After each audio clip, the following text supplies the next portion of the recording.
सिंहासन बत्तीसी की कहानी। करुणावती पुतली की कथा। सिंहासन पर बैठने के लिए राजा भोज ने जैसे ही अपना कदम आगे बढ़ाया, वैसे ही 24वीं पुतली करुणावती ने उन्हें रोक दिया। 24वीं पुतली ने कहा कि यह सिंहासन तुम्हारे लिए नहीं है। पहले मैं तुम्हें राजा विक्रमादित्य के गुण व कौशल से जुड़ी एक कहानी सुनाती हूँ। उसके बाद तय करना कि आप इस सिंहासन पर बैठने योग्य हैं या नहीं। 24वीं पुतली ने कहा, राजा विक्रमादित्य अक्सर अपनी प्रजा का हालचाल जानने के लिए रात में रूप बदलकर राज्य भर में घूमा करते थे। राज्य के चोर डाकू भी जानते थे कि महाराज भेष बदलकर घूमते हैं, इसलिए वो अपराध करने से घबराते थे। राजा विक्रमादित्य भी चाहते थे कि उनके राज्य से अपराध पूरी तरह से खत्म हो जाए और उनकी प्रजा रात को चैन से सो सके। इसी प्रकार एक रात महाराज भेष बदलकर अपने राज्य में घूम रहे थे। चलते चलते उन्हें एक भवन के बाहर रस्सी लटकी हुई नजर आई। उन्होंने सोचा कि जरूर कोई चोर इस रस्सी से लटकर ऊपर गया, इसलिए वो भी रस्सी के सहारे ऊपर पहुंच गए। उन्होंने अपनी तलवार भी निकाल ली और चोरों को तलाशने लगे, लेकिन तभी किसी महिला की धीमी आवाज सुनाई दी। उन्हें लगा कि यह महिला ही चाय है। ये सोचकर वो कमरे की दीवार से सटकर खड़े हो गए।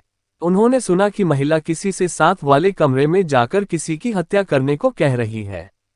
महिला कह रही थी कि उस आदमी की हत्या किए बिना किसी और के साथ उसका संबंध बनाना मुश्किल है। इसके बाद महाराज को एक पुरुष की आवाज सुनाई दी। पुरुष बोल रहा था कि वह लुटेरा जरूर है, लेकिन किसी निर्दोष व्यक्ति की जान नहीं ले सकता। उसने महिला से कहा कि उसके बाद बहुत धन है, वो दोनों दूर कहीं जाकर सुखी से अपना जीवन काट सकते हैं। इस पर महिला बोली कि तुम 2 दिन बाद आना, क्योंकि उसे सारा धन इकट्ठा करने में 1 दिन लगेगा।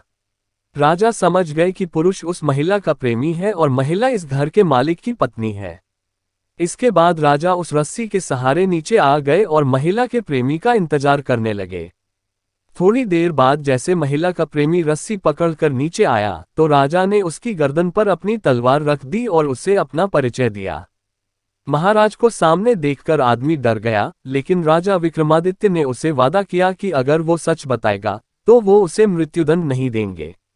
इसके बाद उसने अपनी कहानी महाराज को बताई।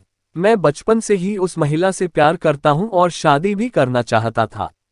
मेरे पिता बहुत बड़े व्यापारी थी, जिस कारण मेरे पास काफी धन था।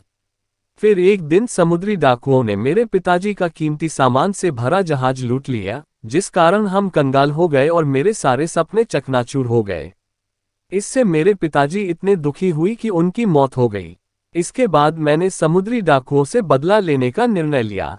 कई सालों तक इधर उधर धक्के खाने के बाद आखिरकार एक दिन मुझे उनका पता चल ही गया। किसी तरह से मैं उनके गुट में शामिल हुआ और उनका विश्वास जीत लिया। अब जब भी मुझे मौका मिलता मैं गुट के किसी न किसी सदस्य की हत्या कर देता। इस तरह से मैंने पूरे दल को खत्म कर दिया और उन्होंने लूट से जो पैसा इकट्ठा किया था वह लेकर वापस घर लौट आया। घर आने के बाद मुझे पता चला कि जिसे मैं प्यार करता था उसकी शादी राज्य के किसी धनी सेठ से हो गया है। एक बार फिर मेरे सारे सपने टूट गए। एक दिन मुझे उसके मायके आने के बारे में पता चला। फिर वो रोज मुझसे आकर मिलने लगी। एक दिन मैंने उसने कहा कि मेरे पास बहुत सारी दौलत है, लेकिन उसे मेरी बात पर विश्वास नहीं हुआ। उसने कहा कि अगर वो उसे नौलखा हार लाकर दे तो ही उसे विश्वास होगा। आखिरकार मैं उसकी बात मानकर नौलखा हार ले आया, लेकिन तब तक वो अपने पति के घर लौट गई थी। आज जब मैंने नौलखा हार लाकर उसे पहनाया तो उसने अपने पति की हत्या करने के लिए मुझे उकसाया, लेकिन मैंने करने से मना कर दिया, क्योंकि किसी निर्दोष की हत्या करना बहुत बड़ा पाप है। राजा विक्रमादित्य ने सच बोलने पर उसकी तारीफ की और समुद्री डाकुओं का सफाया करने के लिए उसे शाबाशी दी। साथ ही अपनी प्रेमिका की चतुराई नहीं समझ पाने के लिए उसे डांटा।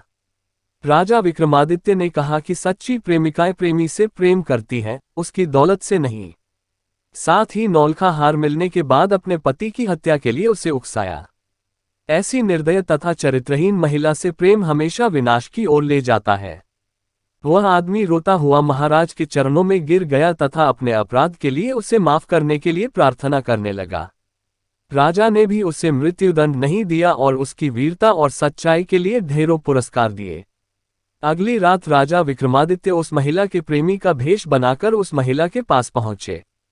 उनके पहुंचते ही महिला ने सोने के आभूषणों से भरी एक थैली उनके सामने रख दी और कहा कि उसने सेठ को विष खिलाकर मार दिया है। जब राजा कुछ नहीं बोले तो महिला को शक हुआ और उनकी नकली दाढ़ी मूंछ नोच ली।